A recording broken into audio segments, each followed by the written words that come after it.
welcome back to my channel. I'm gonna be making persimmon cookies. Yes, easy persimmon cookies. Okay, I have 2 cups of flour. You don't have to sift it. It can just be, long as it's all-purpose flour. Doesn't matter what kind you use, as long as it's just flour.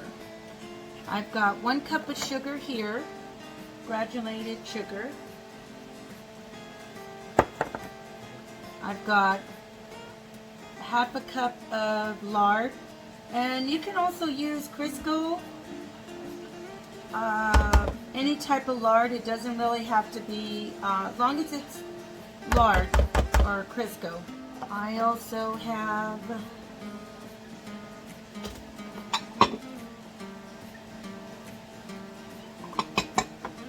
one egg beaten. Well, it doesn't have to be beaten as long as it's one egg. And I like to go ahead and put it in a separate container or bowl to make sure I don't drop any eggshells in there. But I'm going to go ahead and sift a little bit the sugar and my flour, my lard, and there goes my egg. And I also have a half a teaspoon of salt.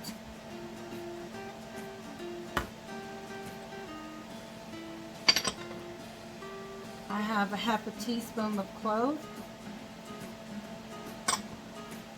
a half a teaspoon of clove and nut. I'm sorry, the other one was nutmeg. This is clove and cinnamon.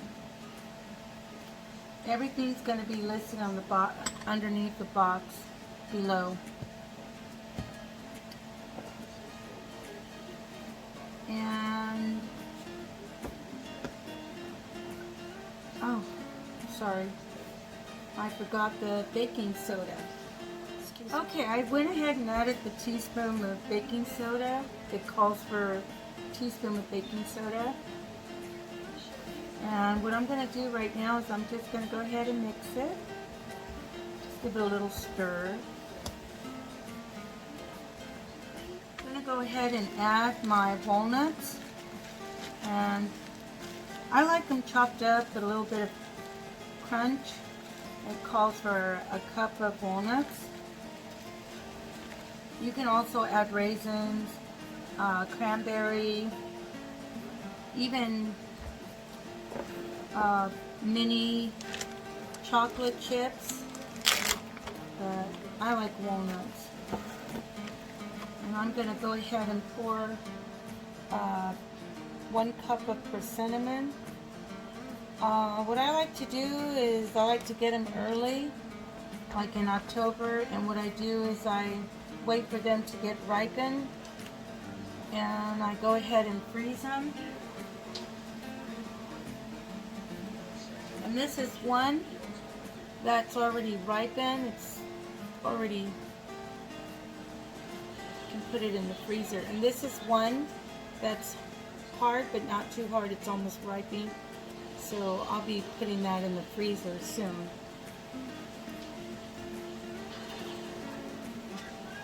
So I'm going to go ahead and add my cup of persimmon.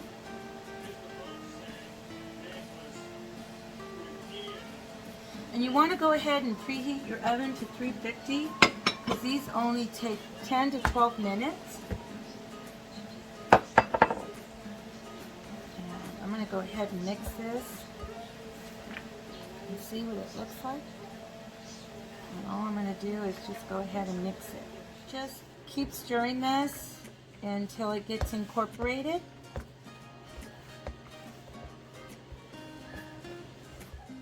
See how it's forming? Just want to get all the flour down there mixed, and the lard or the Crisco oil butter. Don't use Crisco oil because it's not the same. What'll happen is your cookies will not rise I don't know why, but back then my aunt used Crisco oil and the cookies did not rise. So you have to use lard or any type of lard. It doesn't matter if it's Crisco, it can be any other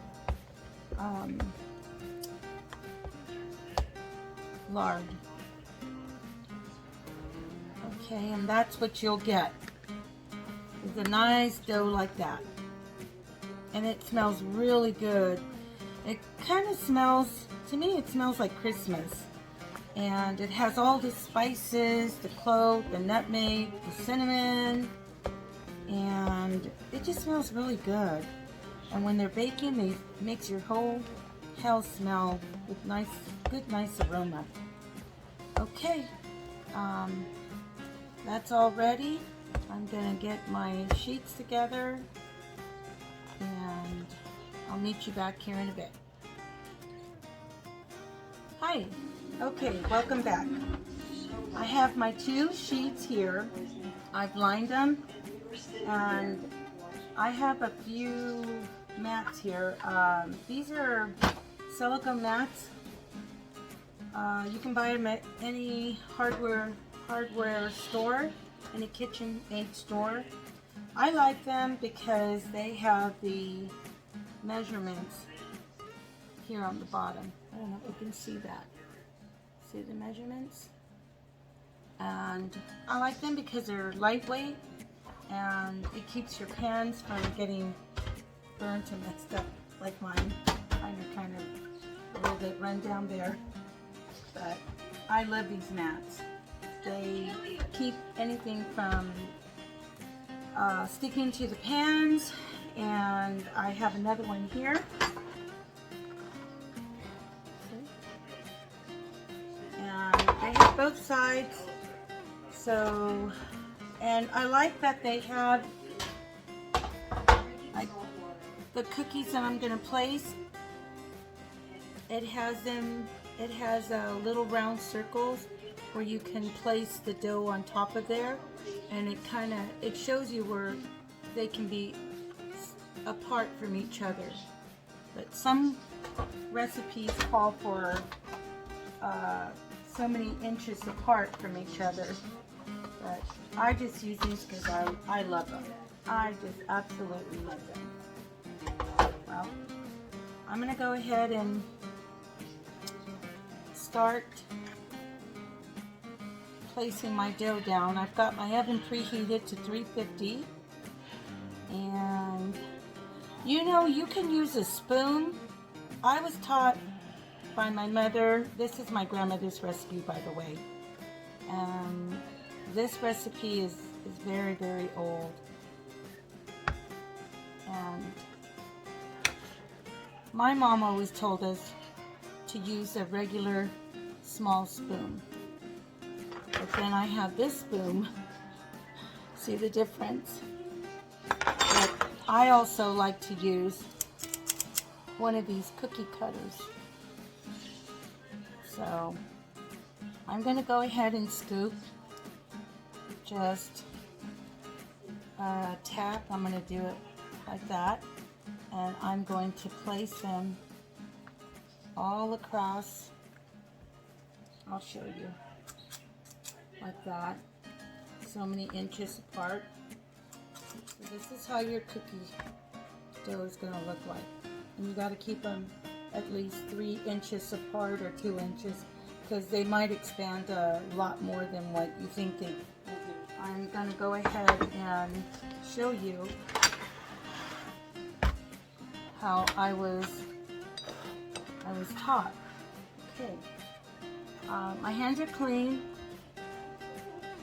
I just grab it like that and